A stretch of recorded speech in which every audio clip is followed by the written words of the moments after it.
તો ડીઝલ ન મળતું હોવાની ફરિયાદ વચ્ચે મંત્રી જીતુ વાઘાણીની સ્પષ્ટતા। હાલમાં ઈંધણની માંગમાં 35 થી 40% વધારો થયો હોવાની વાત જીતુ વાઘાણીએ કરી છે। સંગ્રહખોરી ન થાય તે દિશામાં સરકાર સતત પ્રયત્નશીલ। રાજ્યમાં પેટ્રોલ ડીઝલની સ્થિતિનું સતત મોનિટરિંગ કરવામાં આવી રહ્યું છે। અકળાયા વગર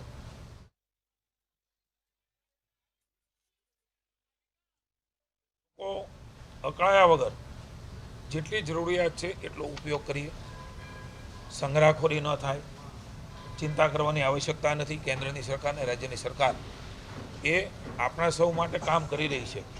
એક સાથે ડિમાન્ડ વધે, એક સાથે લેવા નીકળે ત્યારે પ્રશ્ન એ ચોક્કસ થતો હોય છે। કેટલીક ખાનગી કંપનીઓ ભાવ પણ વધારે છે ત્યારે સ્વાભાવિક છે કે 30 થી 35% એ ડિમાન્ડ એ રાજ્યમાં કે આપણા પંપો ઉપર આવી છે।